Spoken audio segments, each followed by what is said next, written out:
Speaking of a sense of humor, Jed York giggled and laughed when asked about the electric substation this past week at the Super Bowl. And then he had to run it back and did another interview with Alex Sherman of CNBC, who did a great job interviewing him, brought this up. And although this time Jed didn't giggle or make light of it, he was equally dismissive and deflected.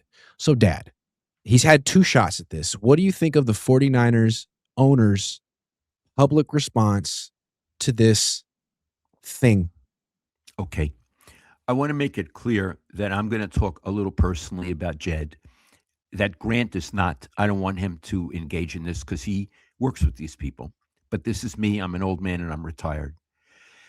Iggy, when he was asked by this Kay Adams, who I don't consider to be a serious interviewer, I don't know her, she may be very nice, about the substation, he giggled like a child. He giggled as if it was a silly topic beneath him.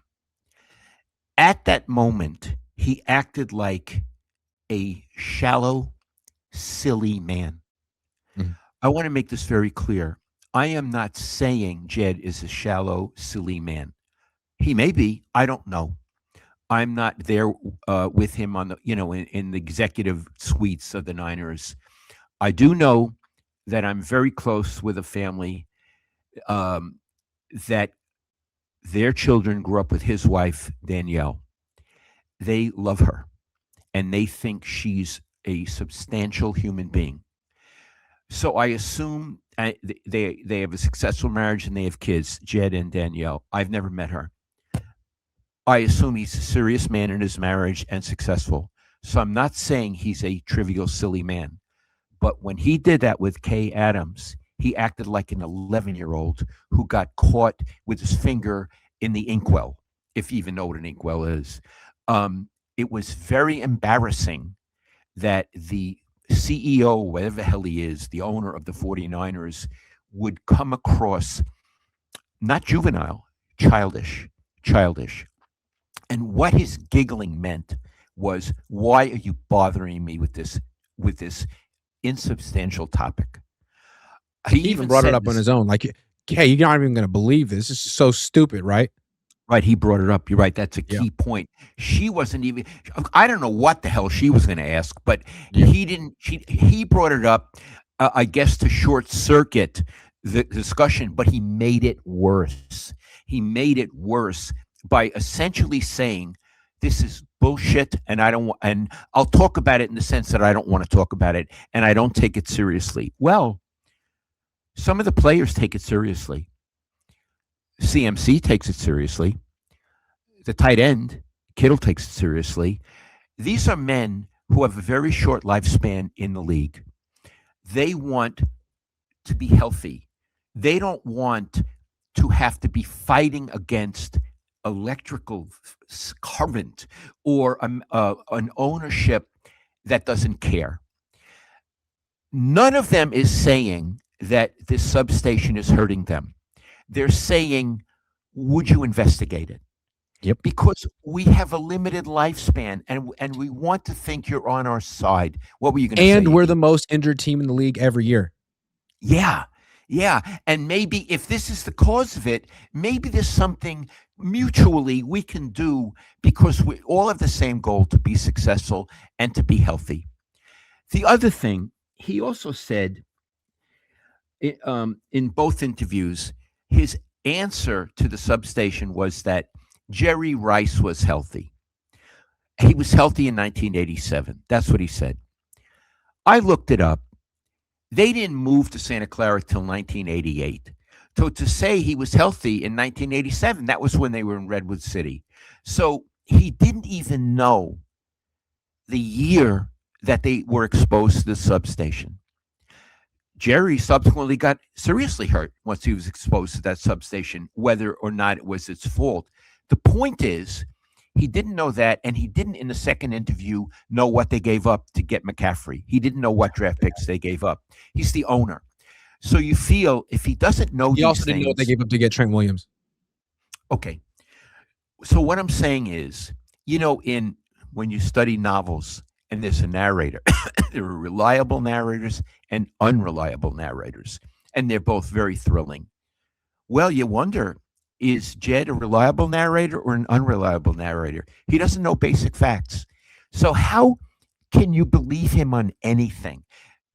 Believe is the wrong word. Trust him to be accurate and to be honest. I'm not saying he's not honest, but there's an element now of distrust with him. And one more thing, Iggy, before you jump in. The second interview with Sherman, who I thought did a nice job, um, he asked him, "Are you going to look into this thing about the substation?" And Jed's response was, "I'm not going to look into it. I have people who look into it for me." Meaning, again, it's beneath me. His players' welfare is beneath him.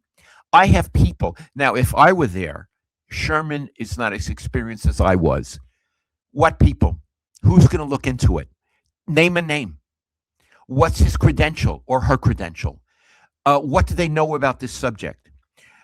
The follow-up question is, you have people to look into it for you? Name one. Yep. That's a follow-up question, Iggy. Yeah. And then he has to do it. Or he looks like, because there is no one. It's such obvious horse manure. And I think what's so funny is like watching him do that and say those things. I couldn't give his performance a lower grade. I was a Z minus. Anyone else in the organization would have done a better job. Kyle could have done a better job. John Lynch could have done a better job. Al Guido would have done such a better job than Jed. All you have to do is furrow your brow and put on a concerned face and be like, there's nothing more important than the health of our players. And we have not been nearly healthy enough the last 10 years. So obviously we take this seriously. Now, we don't have any conclusive results yet, but we are focusing on this, and we want Christian and George and Bosa and Purdy to rest assured that we are taking this as way more seriously than even they are. And we will let them know what we find out. And if there's 0.1% chance that this is impacting them in any way, we will fix it. That's all you say. How do you not say that?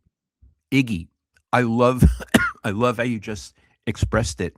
And I want to say there's hope, because although he flubbed in the two interviews, this was new material to him. Okay? It was new material. He still can make it right. Yeah. That's the point. Okay, you didn't do well in those two performances. Take a deep breath, sit down, think about it. How do you want to portray yourself? What are your priorities? How do you want your players to see you? They want to see you as on their side. He has a chance to do it, and here's how he can do it. And Jed, I'm not putting you down. I'm saying you can rise to the occasion. One, learn what experts he needs to talk to. He can contact the lady you spoke to, Dr. Alexis Cowan, and he can say to her, "I'll fly you out. May we talk, or we'll do a Zoom. And can you recommend someone on the other side of the issue from you? Someone who disagrees with you." She's open-minded. She would do that, Iggy. Yeah. She was wonderful. She was in pursuit of truth, not winning. And maybe Jed didn't seem like he was in pursuit of truth. He seemed like he knew it already or assumed he did. But I'm saying he can do this now. Yeah. He can fly two people on one side, two people on the other side, treat them to a nice hotel, treat them to lunch and dinner, meet in a conference room with Kyle and with Lynch and with some scouts, and say, "We really take this seriously. Help me with the language, because I'm a lay person, and then you'll go, and I'll have more questions because I'm just learning it." Iggy, that would be eminently fair. And the other thing that Dr. Alexis said was, move your practice away from the facility for one season.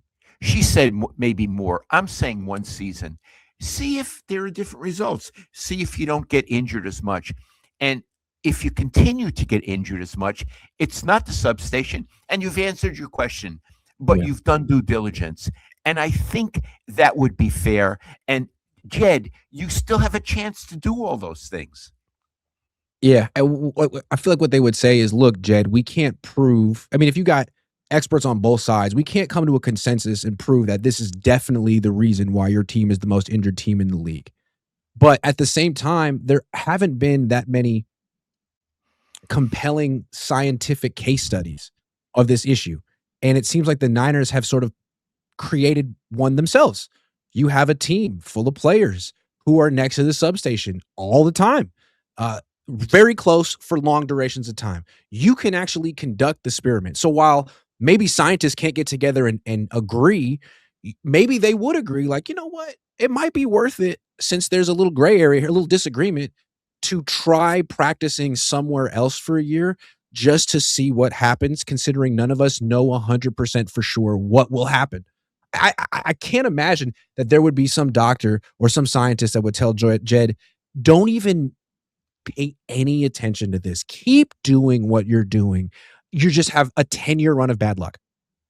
Yeah, and I agree. I love what you're saying, Iggy. And look, they're now near Santa Clara University. There must be a lot of fields there, and it's very close. San Jose State is close too. I think there are enough practice facilities, and plus, I don't live in the South Bay. There must be a lot more that I don't even know about, and they could practice at. What would be the loss? That would be a good thing. In addition, Iggy, I think if they were to do that, training camp should be somewhere else. They used to do it at Rockland. I don't know if Sierra College is still available, but let's say Sierra College or a place like it. Right. So The Raiders used to go to Napa. Yeah. Yeah. No, There's places. The Raiders or in Santa Rosa. Santa Rosa. Okay. And they The practice. Cowboys go to freaking Ventura every year.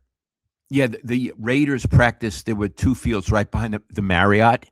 On the No, you may be right. The Raiders, they were in Santa Rosa, and then they were in Napa. You're right. Yes.